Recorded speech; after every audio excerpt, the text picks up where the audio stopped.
ખ્રિસ્તમાં વાલા ભાઈ બહેનો, પ્રભુ ઈસુના મધુર મીઠા નામમાં શાલોમ. હું પ્રભુમાં આપનો ભાઈ પાસ્ટર સુનિલ કુમાર ક્રિશ્ચન.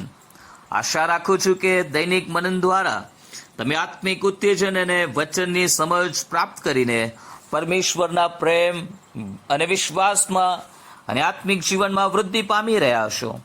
જો તમારી કોઈ પ્રાર્થના વિનંતી કે મૂંઝવતા પ્રશ્નો હોય તો અચૂક તમે મારો સંપર્ક કરી શકો છો અને હું તમારા માટે પ્રાર્થના કરીશ અને સચોટ માર્ગદર્શન આપવાનો પ્રયત્ન કરીશ. આવો આપણે આજના વચન તરફ જઈએ. આજના વચન માટે કોઈ ચોક્કસ શાસ્ત્ર ભાગ લેવામાં નથી આવ્યો, પણ પવિત્ર શાસ્ત્રમાંથી આપણા વિષયની સમજ મેળવવા માટે આપણે કેટલાક વચનો વાંચીશું. મારો આજનો વિષય છે, મને કશી ખોટ પડશે નહીં. આઈ શાલ વોન્ટ નથિંગ. માણસ જરૂરિયાતોનું પોટલું છે અને આધુનિક યુગમાં આપણી જરૂરિયાતો સતત વધતી જાય છે. જેની પાસે સાયકલ છે તેને બાઇક ખરીદવાની ઈચ્છા છે, જેની પાસે બાઇક છે તેને કાર ખરીદવાની ઈચ્છા છે, અને બીજા ઘણા બધા લોકો છે કે જેમની અલગ અલગ જરૂરિયાતો છે. ઘણી બધી વખત ઇવન કે આપણી બેઝિક નીડ્સ, આપણી ભૌતિક જરૂરિયાતો, ભોજન, ઘર કે પછીથી રહેવાની વ્યવસ્થાઓ, કપડાં, પણ પરમેશ્વર એ સર્વ ઉત્તમ દાનો અને આશીર્વાદોના આપનાર પરમેશ્વર છે. અને આપણો પરમેશ્વર એ આપણી શારીરિક જરૂરિયાતો, આપણી ભૌતિક જરૂરિયાતો, આપણી માનસિક જરૂરિયાતો, આપણી શૈક્ષણિક જરૂરિયાતો સઘળી પૂરી પાડવા માટે સમર્થ ઈશ્વર છે. પરમેશ્વર આપણી જરૂરિયાતો જાણે છે અને તે પૂરી પાડવા માટે સર્વ સમર્થ પરમેશ્વર છે. પણ આજે આપણે બાઇબલમાંથી જોવા માંગીએ છીએ કે કોને કશી ખોટ પડતી નથી. ઘણા લોકોના મુખેથી આપણે સાંભળીએ છીએ કે ઈશ્વરની દયાથી મારી પાસે સઘળું છે અને મને કશાની ખોટ નથી. પ્રભુનો આભાર માનીએ તે બાબતોને માટે. ગીતશાસ્ત્ર 23:1 દાઉદ ભક્ત કહે છે, યહોવા મારો પાળક છે, તેથી મને કશી ખોટ પડશે નહીં. કેટલો અદ્ભુત વિશ્વાસ, કેટલી મોટી ઘોષણા. વાલાઓ, જેઓનો પાળક ઈસુ ખ્રિસ્ત છે તેમને કશી ખોટ પડતી નથી. પ્રભુ ઈસુ ઉત્તમ ઘેટા પાળક છે અને તે પોતાના ઘેટાની જરૂરિયાતો જાણે છે અને પૂરી પાડે છે. આપણે સતત સંઘર્ષમાં રહેવાની જરૂર નથી. આપણે પ્રભુ ઈસુ ખ્રિસ્તને આપણા ઉત્તમ ઘેટા પાળક બનાવીએ અને તે ઉત્તમ ઘેટા પાળક તરીકે આપણી સઘળી શારીરિક, માનસિક અને આધ્યાત્મિક જરૂરિયાતો પૂરી પાડશે. પણ અહીં બે પ્રશ્નો આપણી સામે આવે છે. પહેલામાં પહેલો પ્રશ્ન કે શું ઈસુ મારો પાળક છે? અને બીજો પ્રશ્ન આવે છે કે શું હું ખરેખર ઈસુનું ઘેટું છું? આ બંને બાબતો જ્યારે એકબીજાની સાથે તાલબદ્ધ થાય છે, ઈસુ આપણો ઘેટા પાળક બને છે, આપણે તેમનું ઘેટું બનીએ છીએ, ત્યારે બધી જ બાબતો આપણા માટે સંભવ થાય છે. ઘણા લોકો કેવળ પોતાની જરૂરિયાતો પૂરતો ઈસુ સાથે સંબંધ રાખે છે. જરૂરિયાત પૂરી થઈ જાય એટલે પ્રાર્થના બંધ, બાઇબલ વાંચન બંધ, ચર્ચમાં જવાનું બંધ, સેવક સાથેનો સંપર્ક બંધ. વાલાઓ, આપણને જીવન પર્યંત જરૂરિયાતો રહેવાની છે, માટે ઈસુને આપણા ઘેટા પાળક બનાવીએ. તે જેમ દોરે તેમ દોરાઈએ. તે લીલા બીડમાં તમને ચરાવશે ને તમને કશાની ખોટ રહેશે નહીં. બીજી બાબત, આપણો વિષય ભૂલી ન જતા, આપણા વિષયને આપણે યાદ રાખીએ કે આપણો વિષય છે કોને કશી ખોટ પડશે નહીં. તો સૌ પ્રથમ આપણે જોયું કે પ્રભુ ઈસુ જો આપણા ઘેટા પાળક છે તો આપણને કશાની ખોટ પડશે નહીં. તે આપણી સઘળી જરૂરિયાતો પૂરી પાડશે. હવે ગીતશાસ્ત્ર 34 અને 9 કલમમાં લખવામાં આવ્યું છે, યહોવાના સંતો તેમનું ભય રાખો, કેમ કે તેમનું ભય રાખનારાને કંઈ ખોટ પડતી નથી. હાલેલુયા. જેઓ પરમેશ્વર પર વિશ્વાસ કરે છે એટલું જ નહીં, પણ જેઓ તેમનો ભય રાખે છે તેમને કશી ખોટ પડશે નહીં. પરમેશ્વરનો ભય રાખવાનો અર્થ થાય પાપ અને દુષ્ટતાઓથી, ભૂંડાઈથી દૂર રહેવું. નીતિવચનો તેનો 8મો અધ્યાય અને 13મી કલમમાં લખવામાં આવ્યું છે, દુષ્ટતાનો ધિક્કાર કરવો એ જ યહોવાનું ભય છે. બાઇબલમાં એવા ઘણા પાત્રો વિશે વાત કરવામાં આવી છે જેઓ દુષ્ટતાથી પોતાને દૂર રાખે છે, દુષ્ટતાને ધિક્કારે છે. જે માણસ ઈશ્વર પર પ્રેમ રાખે છે તે પાપમાં પડ્યો રહેતો નથી, તે દુષ્ટતા કરતો નથી.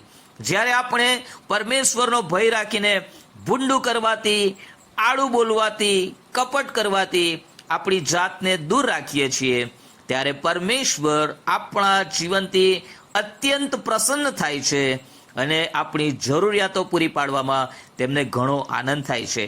નીતિ વચનો 22મો અધ્યાય ને 4th કલમમાં પ્રભુનું વચન જણાવે છે કે ધન, આબરૂ તથા જીવન એ નમ્રતાના અને યહોવાના ભયના ફળ છે.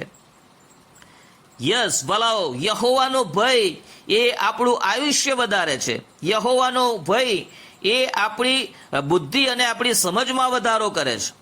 યહોવાનો ભય, પરમેશ્વરનો ભય રાખવાથી આપણને અનેકવિધ આશીર્વાદો મળે છે. વાલાઓ, આપણે આપણા પરમેશ્વરનો ભય રાખીએ, કેમ કે પ્રભુનું વચન કહે છે કે યહોવાનો ભય રાખનારને કશી ખોટ પડતી નથી. યસ, આપણે ખરેખર આપણા ઈશ્વરથી બીવાની જરૂર છે, કેમ કે તે ભસ્મ કરનાર આગ સમાન છે. જો આપણે તેમનો ભય રાખીશું તો આપણી જરૂરિયાતો પ્રમાણે આપણને પૂરું પાડવામાં પરમેશ્વરને ઘણો આનંદ થશે અને તે રાજી ખુશીથી સઘળું આપણને આપશે. એવી કોઈ બાબત નથી જે પ્રભુ તમને અને મને ન આપી શકે. ત્રીજી બાબત, જેઓ પોતાની જરૂરિયાતો માટે ઈશ્વર પર ભરોસો રાખે છે અને પ્રાર્થના દ્વારા ઈશ્વરને જણાવે છે તેમને કશી ખોટ પડતી નથી. ફિલિપીઓને પત્ર 4th અધ્યાય ને 6th કલમમાં પ્રભુનું વચન જણાવે છે કે કશાની ચિંતા ન કરો, પણ દરેક બાબતમાં પ્રાર્થના તથા વિનંતીઓ વડે આભાર સ્તુતિ સહિત તમારી અરજો ઈશ્વરને જણાવો. કેટલું અદ્ભુત અને ખાતરીદાયક વચન. આપણે જરૂરિયાતના સમયે ચિંતાઓ કરીને આપણા સ્વાસ્થ્યને ખરાબ કરવાની જરૂર નથી. આપણી જરૂરિયાતના સમયે જો કોઈ વ્યક્તિ આપણને મદદરૂપ ન થાય તો તેમના માટે કોઈ પણ પ્રકારનો અણગમો રાખી સંબંધો ખરાબ કરવાની જરૂર નથી. પરમેશ્વરે આપણને સૌથી મોટું હથિયાર આપ્યું છે અને તે હથિયાર તો પ્રાર્થના છે. પ્રભુ ઈસુના વચનોને ખાસ નોંધ્યા છે. માથીની લખેલી સુવાર્તા 7મા અધ્યાય ને 7મી કલમમાં લખવામાં આવ્યું છે કે માંગો તો મળશે. યસ, વિશ્વાસથી માંગો. પ્રભુ ઈસુ ખ્રિસ્તે કહ્યું તમે નિત્ય પ્રાર્થના કરો, વારંવાર માંગો, આગ્રહથી પ્રાર્થના કરો અને માંગો, અને આપણી પ્રાર્થનાઓના અસાધારણ પ્રત્યુત્તર તમને મળશે. પ્રાર્થના કરો, વિશ્વાસ રાખો કે તમને મળી ગયું છે અને પરમેશ્વરનો આભાર માનો. અને ફિલિપીઓને પત્ર 4th અધ્યાય 19 પ્રમાણે મારો દેવ પોતાના મહિમાની સંપદ પ્રમાણે તમારી સર્વ ગરજ, તમારી સર્વ જરૂરિયાતો ખ્રિસ્ત ઈસુમાં પૂરી પાડશે. કેટલો બધો અદ્ભુત પરમેશ્વર આપણને મળ્યો છે, કેટલો અજાયબ એવો પરમેશ્વર આપણને મળ્યો છે જે આપણી જરૂરિયાતો પૂરી પાડવાને માટે સમર્થ છે. આપણી જરૂરિયાતો પૂરી પાડવામાં તેમને આનંદ થાય છે. પણ 3 બાબતો છે આજે મેં તમને કહી કે જો યહોવા તમારો પાળક છે તો તમને કશી ખોટ પડશે નહીં. જો તમે પરમેશ્વરનો ભય રાખો છો તો તમને કશી ખોટ પડશે નહીં. જો તમે પ્રાર્થનામાં તમારા ઘૂંટણો પ્રભુની આગળ નમાવો છો તો માણસોની આગળ તમારે હાથ જોડવાની જરૂર નહીં પડે. પરમેશ્વર તમારી જરૂરિયાતો પૂરી પાડશે. પ્રભુ આ વચનો સમજવાને માટે તમને કૃપા આપો અને ખ્રિસ્ત ઈસુમાં તમારી સર્વ જરૂરતો પૂરી પાડવામાં આવો.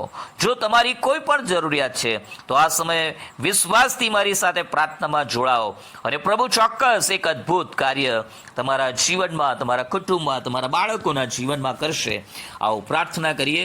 અમારા જીવન પવિત્ર અને સામર્થ્ય પરમેશ્વર, અમારા ઉત્તમ ઘેટા પાળક, અમારા જીવનોના પાલક પ્રભુ, અમે તમારી સ્તુતિ કરીએ છીએ. પ્રભુ, અમે અનેકવિધ જરૂરિયાતોથી જીવનારા માણસો છીએ.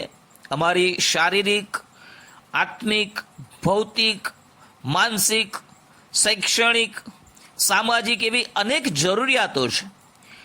અમને નાણાંની જરૂર છે, અમને સારા વ્યક્તિઓની જરૂર છે, અમને રિસોર્સિસની જરૂર છે, અમને ઉત્તેજનની જરૂર છે. પણ પ્રભુ, તમારું વચન અમને કહે છે કે યહોવા મારો પાળક છે, તેથી મને કશી ખોટ પડશે નહીં. જેમ દાઉદ ભક્તે આ ઘોષણા કરી, તેમ આજે અમે પણ વિશ્વાસથી ઘોષણા કરીએ છીએ અને તમને અમારા પ્રભુ અને અમારા ઉત્તમ ઘેટા પાળક તરીકે અમે સ્વીકારીએ છીએ. ઓ પ્રભુ, તમે સહાય અને મદદ કરો આ વચન સાંભળનાર ભાઈ કે બહેન. પ્રભુ, જો અત્યાર સુધી પોતાની મેળે પોતાના પ્રયત્નોથી સગળું મેળવવાનો પ્રયત્ન કરી રહ્યા છે, પણ તેમના પ્રયત્નો નિષ્ફળ ગયા છે, તો આજે તમે તેમના હૃદયમાં, જીવનમાં આ વચન દ્વારા કામ કરો. તેઓ પસ્તાવિક હૃદયે તમારી પાસે આવે અને આજથી તમે તેઓના ઉત્તમ ઘેટા પાળક બનીને તેમને દોરો અને તેમને ચલાવો, એવી મારી પ્રાર્થના છે. પ્રભુ, ઘણા એવા વ્યક્તિઓ છે જેઓ પુષ્કળ મહેનત કરે છે, પણ તેઓ પરમેશ્વરનો ભય રાખતા નથી, માટે તેમના જીવનમાં તેમની કમાણી પર કોઈ આશીર્વાદ દેખાતો નથી, તેમના ઘર પર, તેમના બાળકો પર કોઈ આશીર્વાદ દેખાતો નથી. પ્રભુ, હું પ્રાર્થના કરું છું, વાલા ભાઈને, બહેનને પસ્તાવો કરવાનું મન આપો. આજથી તેઓ ખરા હૃદયથી પાપનો પસ્તાવો કરી, ભૂંડાઈથી, દુષ્ટતાથી પોતાનું મુખ અવળું ફેરવે અને આજથી તેઓ તમારો ભય રાખે, કેમ કે તમારો ભય રાખનારાઓને કશી ખોટ પડતી નથી. ધન, આબરૂ તથા જીવન અને આયુષ્યમાં વધારો, બુદ્ધિ, જ્ઞાન અને ડાફણ એ સઘળા પ્રભુ તમારો ભય રાખવાના આશીર્વાદો છે.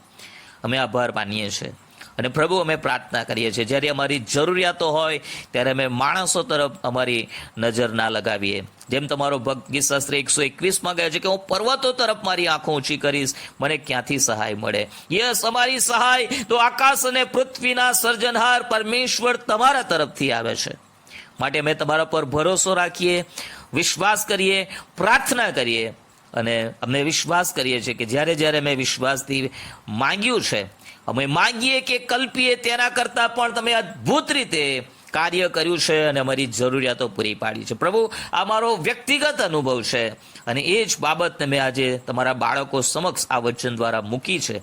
પ્રભુ, હું પ્રાર્થના કરું છું, આ સમયે કોઈ મારી સાથે પ્રાર્થનામાં જોડાયું છે, પ્રભુ ઈસુના નામમાં તેમની સહાયને મદદ કરો. એમના જીવનની કોઈ પણ જરૂરિયાત છે તે ઈસુ ખ્રિસ્તના જારીના નામમાં પૂરી પાડવામાં આવો. પ્રભુ ઈસુના જારીના નામમાં પૂરી પાડવામાં આવો. જો કોઈને સાજાપણાની જરૂર છે, ઈસુના નામમાં તેમને સાજાપણું મળો. કોઈને ફાઇનાન્શિયલ જરૂરિયાતો છે, નાણાકીય જરૂરિયાતો છે, ખ્રિસ્ત ઈસુના નામમાં તેમને પૂરી પાડવામાં આવો, એવી મારી પ્રાર્થના અને વિનંતી છે. હાલેલુયા. પ્રભુ, અમે તમારો પુષ્કળ આભાર માનીએ છીએ. આ સવારનું મનન પ્રભુ તમે અમને આપ્યું. સર્વ માન મહિમા તમને હો. પ્રભુ ઈસુના નામથી પ્રાર્થીએ છીએ. Amen, amen.